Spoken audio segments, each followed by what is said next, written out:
네, 안녕하세요. 네, 안녕하세요. 우리 63회차 공부입니다. 먼저 말씀드리면은, 한거 승공은, 실상사로 가기로 했고요. 시간은 지금 12분 스님께서 이제 대중스님이 12분 수행하고 계신다고 하시는데, 날을 정확히 잡아가지고 말씀드리도록 하겠습니다. 자, 오늘 썸네일에 보시게 되면은 우리는 한국 사람들은 이런 말 많이 하죠. 너 정신을 어디다 팔고 다니는 거냐? 이런 말 많이 하죠. 그러니까 안에 갖고 있어야 될 정신이 밖으로 나돌아 다닌다는 소리죠. 돈 따라서, 재밌는 거 따라서, 화나는 거 따라서, 분한 거 따라서, 어, 정신을 어디다 팔고 다니는 거? 밖에다 팔았으니까 안에는 없죠. 근데 안에 있어야지 되는 거잖아요. 안에서 모든 거를 처리할 수 있어야 되는 거고, 밖은 이제 모든 것이 허망한 상이라는 거죠. 그래서 이거를 이제 심외무법, 이거를 다른 말로 분별이라고 하죠. 정신을 어디다 팔고 다니는 거야. 그러니까 팔았으니까 자기는 없고 대상만 있는 거죠. 그래서 이거를 불교에서는 분별이라고 하죠. 오늘 이 공부를 하는 겁니다. 대해여 어떤 것이 허망하게 분별하는 법체인 차별의 모양인가.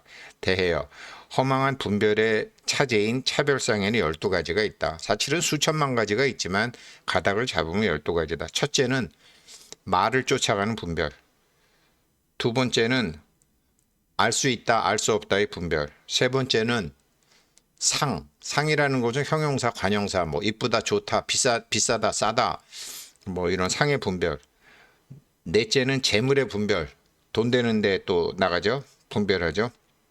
정신이 돈에 팔리죠. 다섯 번째는 실체의 분별. 여섯 번째는 원인의 분별. 일곱 번째는 견해의 분별. 여덟 번째는 건립의 분별. 참 얼마나 어려워요. 이 한국말이 더 어렵잖아요. 그래서 제가 이거를 요즘 언어로 요즘 한국인들이 쓰는 지금 MZ 세대가 쓰는 말, 제가 쓰는 말, 저희들이 쓰는 말이 좋겠죠. 그래서 그 건립의 분별. 건립은 자기 나름대로의 자기 생각의 조작이죠. 끊임없이 자기 변명을 하면서 자기를 정당화시키는 논리를 만들어가니까 그 논리의 분별이죠. 아홉 번째는 생의 분별, 열 번째는 불생의 분별, 11번째는 화합의 분별, 12번째는 뭐 박과 불박의 분별이니 이건 이제 박은 어디에 속박되다, 업에 속박되다, 아니면 뭐 계약에 속박되다, 그 계약에 벗어나지 않다. 말이 어려운데 하나하나 해보죠. 대해요. 언어의 분별이란 여러 가지 말은 아름답고 묘한 음성을 좋아하여 집착함이니 대해요. 이를 언어의 분별이라고 이름한다. 어제 뭐 우연히 저녁에 이제 음악을 듣다 보니까 프랑스 뭐 모나코 뭐 이래갖고 그 다음에는 남자가 아주 우아한 목소리 모나코 그 다음에 여자는 꺄뚜미 뚜뚜 뿌뿌뿌 뿌뿌뿌 모나코 뭐 이렇게 나오. 그러면 참 어제도 들으면서 야 남자 목소리 폼난다 여자 목소리 폼난다. 그렇게 해서 이제 뭐 그런 것처럼 뭐 이런 스님들의 그 연불 소리와 스님들의 독경 소리에 마치 어떤 성스러움이 있는 것처럼 그건 아니라는 거죠. 그건 음성의 분별이라는 거죠. 대해요. 그 다음에 두 번째, 대해요. 아는 것의 분별. 그러니까 그 자기 눈앞에 나타난 것과 진실의 모습.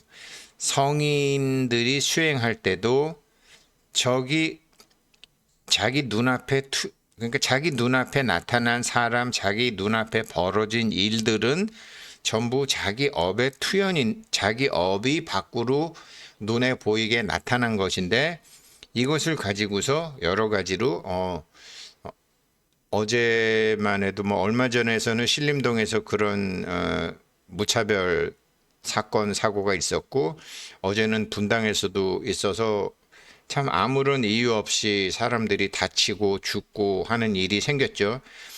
그게 눈앞에 벌어지고 자기 귀에 들린 거잖아요. 그러면 뭐 대부분 아우 무서워서 밖에도 못 다니겠네. 저런 나쁜 놈들은 가만히 두면 안 돼. 신림동에서 저런 일이 일어났는데 분당에서 또 일어났네. 이렇게 하잖아요.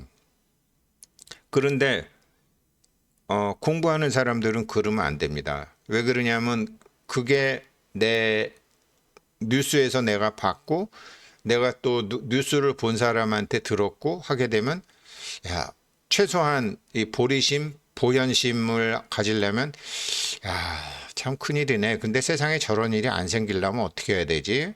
세상에 저런 일이 안 생기려면 일단 나는 무엇부터 해야 되지? 그렇게 생각해야 된다라는 거죠. 자기 눈앞에 반영된 것은 다 이유가 있어서 온 거라는 거죠. 그런데 이것을 저건 나쁜 놈, 저거는 나쁜 놈이고 저거는 흉악범이고 어쩌고 저쩌고 현상을 가지고서 마치 자기가 그것이 왜 일어났는지 아는 것처럼 그리고 그런 일을 처리를 어떻게 해야 되는지 아는 것처럼 자기가 거기다가 자기 논리를 갖다 붙인다라는 거죠. 이게 가지의 분별이죠. 알 수 있다, 알 수 없다의 분별이죠. 대해요. 상의 분별이란 여러 가지 그런 경계를 보고 이제 여러 가지 붕괴를 보고 이 지수화풍, 자기 몸의 지수화풍이 막 뚜껑이 열리기도 하고 뭐 멀쩡한 사람이 죽었다 그러면 막 눈물이 나기도 하고 뭐 여기저기 전화해서 아이고 니네 오늘 빨리 집에 들어와라 얘기도 하고 뭐 여러 가지로 이게 지수화풍 자체가 그런 감정에 의해서 바뀐다라는 거죠.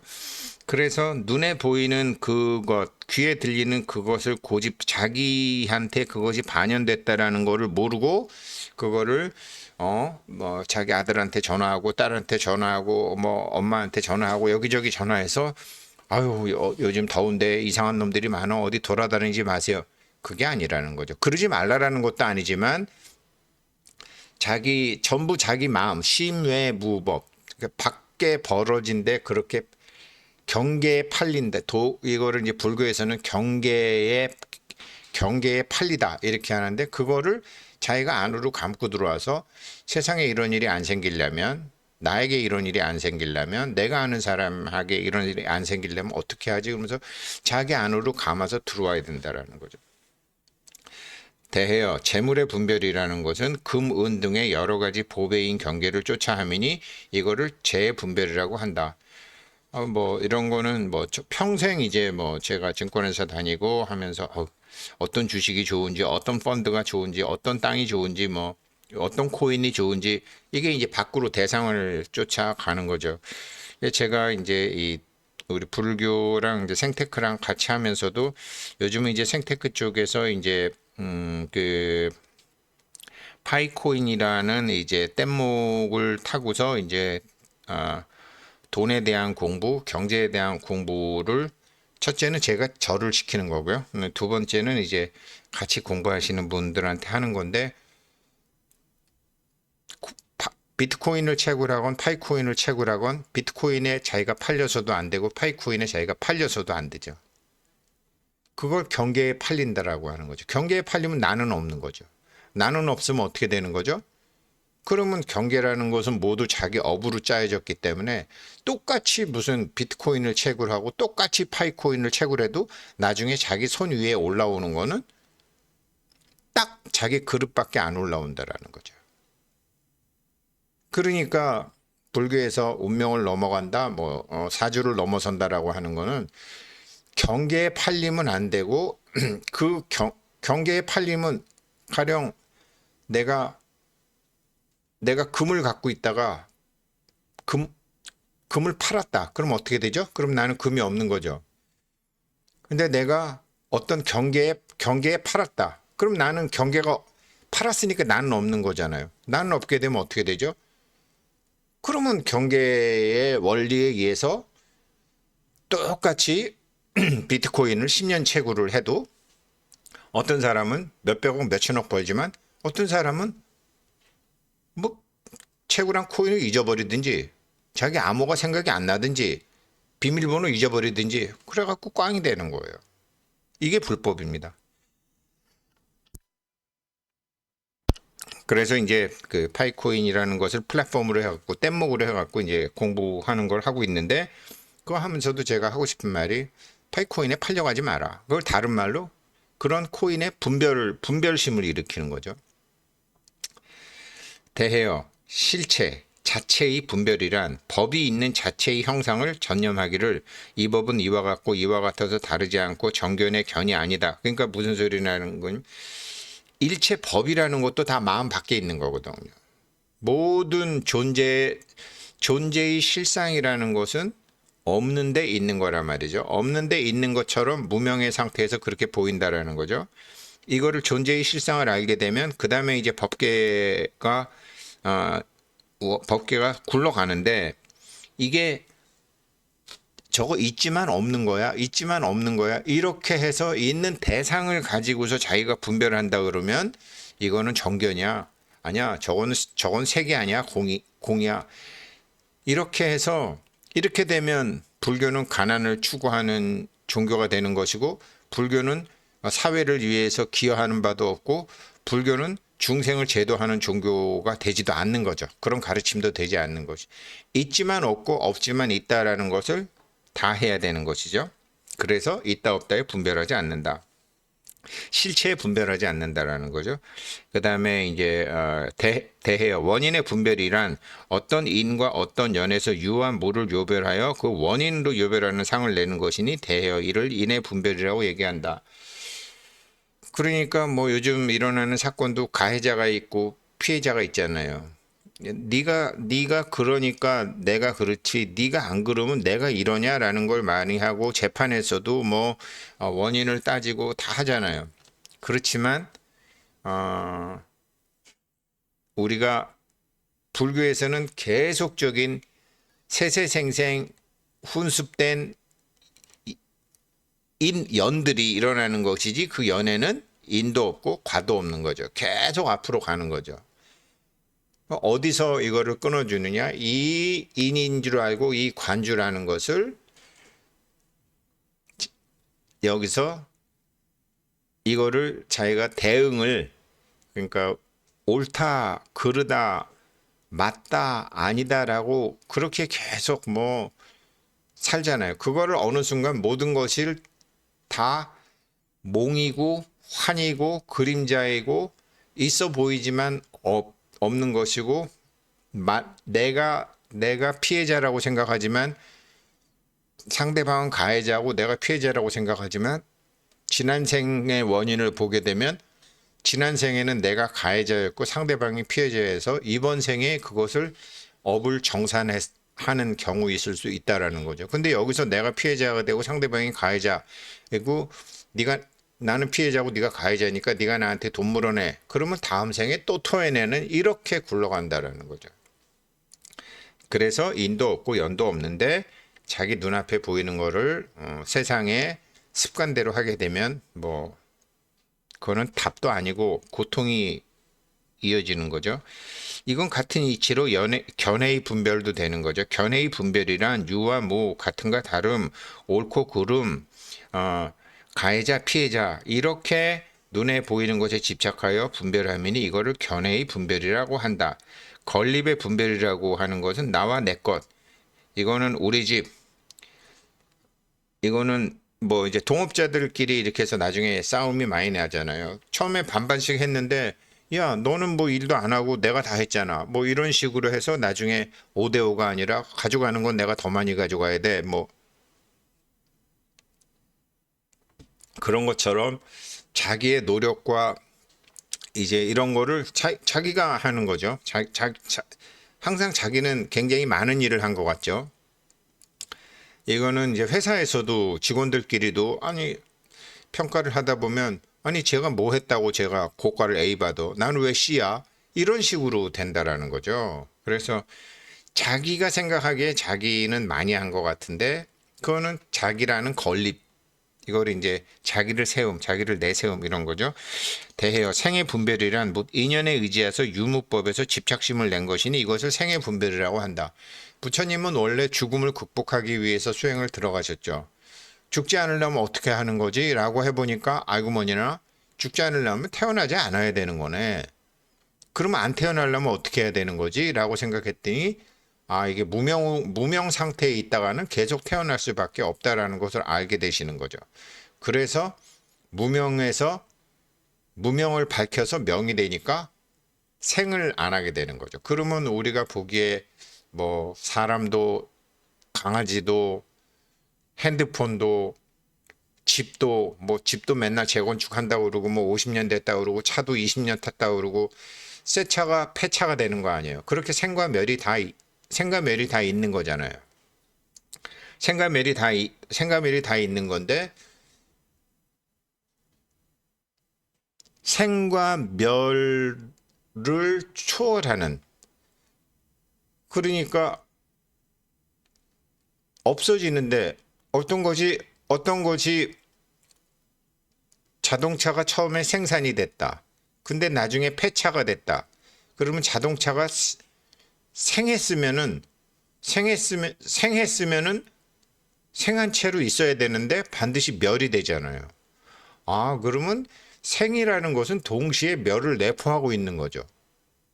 태어났다라고 하는 것은 죽을 수밖에 없는 운명을 손에 쥐고 태어났다라는 거죠. 그러니 이거는 태어난 게 아니잖아요. 어떻게 태어남과 죽음을, 그러니까 태어남을 생각하려면 죽음도 반드시 생각해야 돼요. 한 살짜리 아기가 태어났다. 걔는 죽을 수밖에 없는 운명을 손에 쥐고 태어난 거라는 거죠. 그래서 이런 상태로서는 고난이 연속이 된다. 그래서 부처님께서 이거를 보시고 나서 생멸을 초월하는 불생불멸의 깨달음을 얻게 되시는 거죠. 불생불멸의 깨달음을 얻게 되니까 소위 여여한 이제 마음의 평안이 오게 되는 거죠. 그거죠. 근데 무명에서 도는 12연계에 집착을 하다 보니까 생의 분별이라고 하는 거죠. 자, 그럼 거꾸로 이제 생멸을 초월한 정멸, 불생불멸을 알았으니까 나는 그러면은 중생일에 무관심하고 정도 내지 않고 아무것도 하지 않고 있어야지. 요러다가 혼나시는 분들이 나한님들이잖아요. 그래서 법화경에서 많이 혼나시는 거잖아요. 요걸 불생의 분별이라는 거죠. 일체법이 본래 생한 것이 아니기 때문에 생했다라는 것은 멸을 갖고 있으니까 그러면 생함이 아니네. 본래 없기 때문이며 인연에 의해서 있고 인과가 없다라는 것이니 대해요. 이를 불생의 분별. 그러니까 그렇구나. 그래서 나는 원인 자체를 짓지 않아야 되겠다. 나는 태어남 자체를 짓지 않아야 되겠다. 무엇을 하는 것이 없어진다는 것을 갖고 있기 때문에 난 애당초 아무것도 안 할래. 이게 이제 불생에 집착하는 거죠. 아라한님들이 이러다가 이제 부처님한테 혼나는 거잖아요. 그래서 이게 대해 화합의 분별이라는 것은 가령 바늘하고 실은 같이 있어. 바늘 가는데 실 간다. 이렇게 같이 있어야 된다라는 거. 나는 보수 애들은 싫어. 나는 좌파 애들은 싫어. 나는 중국 놈은 싫어. 나는 일본 놈은 싫어. 사실 우리는 그렇잖아요. 마음이 통하고 말이 통하고 가고자 하는 방향이 같은 사람들하고 있어야 편하다 보니까 편한 사람들끼리 같이 있어서 같이 있는 거에 화합의 분별이잖아요. 이게 이 화합의 분별이 지금 화합의 분별이라는 것은 그럼 지금도 이제 세상이 그런 거죠. 한 30년, 50년간 이제 그 냉전 체제가 종식되고 나서 우리 하나의 세계를 만들자. 그러면서 인간들이 지혜가 발달하지 않았으니까 역사를 말살하는 걸 했고 민족을 말살하는 걸 했고 남녀 구분을 말살하는 걸 했고 나이 많은 사람과 나이 어린 사람을 말살하는 걸 했고 소중한 것과 소중하지 않은 것을 말살하게 했고 그런 게 어딨어. 그런 게 부비 그냥 지내는 게 좋지라는 완전히 모든 도덕이나 이런 거를 파괴하면서 완전히 인간을 하나의 숫자로 만드는, 그러니까 아빠 엄마라고 부르는 게 아니라 부모 1번 부모 2번으로 불러라 이렇게 되는 거죠. 우리도 요즘 결혼하면 아들 하나 딸이라도 청첩장을 보게 되면 장남 장녀 이런 식으로 나온다라는 거죠. 장남이라는 것은 밑에 남동생이 있다라는 소리고 장녀라는 것은 밑에 여동생이 있다라는 소리인데 요즘은 외동딸 외동아들도 그냥 청첩장을 보게 되면 장남 장녀 이런 식으로 쓴다라는 거죠. 그러지 말고 자녀 1, 자녀 2. 주민등록번호에 남자는 1로 가고 여자는 2로 가니까 이렇게 전부 숫자화 시키는 모든 가치 말살하는 걸 했다라는 거죠. 진정한 화합을 하겠다고. 그러니 아직 얼마나 우리도 예전에는 뭐 이렇게 자동차 보게 되면 뭐 서울 넘바, 부산 넘바, 부산에서 부산 4, 뭐 서울 52, 뭐 충북, 뭐 전북, 전남 막 이렇게 있었었는데 그거 화합을 깨치는 거라고 다 번호로 숫자로 바꾼 거 아니에요. 이게 이제 IT가 생기면서 이렇게 사람들을 숫자화 시키는 것으로 갔는데 화합의 분별을 극복하기 위해서 숫자로 모든 걸 바꾼 거 아니에요. 굉장히 삭막해지는 거죠. 이게 그래서 어떤 이제 이게 이제 마지막으로 12번째인 박과 불박의 분별. 그러니까 어떤 원인에 집착하면 안 된다라는 거죠. 뭐 아니 왜 이게 이게 이제 자동차 번호판이라든지 뭐 아빠 엄마 뭐 그다음에 예전에는 그냥 어머니 날이었는데 어느 날 갑자기 쫌팽이 같은 한국 남자들이 들고 일어나서 왜 어머니 날만 하냐? 그래갖고 어버이날로 하고 어버이날에서는 엄마가 앞에 있는 거죠. 아빠가 뒤에 있는 거고. 그런데 보통 이제 청첩장이나 뭐 이런 걸 보게 되면 아버지가 먼저죠. 엄마가 먼저고 뭐 이렇게 해서 이게 과거의 전통에 묶여 있는 것은 박이고 이 과거의 전통을 벗어나는 것은 불박이죠. 그래서 결박과 불박 이렇게 해서 계속 자기 논리로 자기가 주장이 많다라는 것이 세상을 자꾸 만드는데 이런 것이 다 실제로 허망한 것이 가스라이팅 당하는 거라는 거죠. 그런 걸 다 내려놓고 그런 거를 객관적으로 저렇게 말들은 하지만 사실은 저것이 아니다라는 걸. 저 사람들이 얘기하는 화합에는 화합이 없다. 저 사람들이 얘기하는 평화에는 평화가 없다. 저 사람들이 얘기하는 도덕에는 도덕이 없다. 저 사람들뿐만 아니라 나도 그렇다라는 거죠. 이거를 어디다가 다 이런 식으로 해서 이제 말 잘하는 사람, 글 잘 쓰는 사람, 논리 잘 만드는 사람한테 사람들이 팔려 나가는 거죠, 경계에. 그럼 팔려 나가면 어떻게 되죠? 나는 없는 거죠. 나는 없으면 어떻게 되죠? 조작당하는 거죠. 자기 인생의 주인이 되지 못하는 거죠. 그래서 이것을 이제 12가지 대하여 이를 허망하게 분별하는 법체의 차별상이라고 한다. 이 허망하게 분별하는 법체의 차별상에서 모든 범부들의 유한 무에 집착하고 법상의 여러 가지 인연에 집착이 되는 것이니 그래서 대하여 법체의 차별상을 분별하여 여러 가지 법을 보고 집착하고 사실로 여기다가 보니까 환상에 의해서 여러 가지 일을 보는 것 같지만 범부는 분별하기를 환상과 다른 이러한 법이 있는 것임을 안다. 경계에 팔리지 마라 이 소리입니다. 예, 오늘은 여기까지 하겠습니다. 고맙습니다.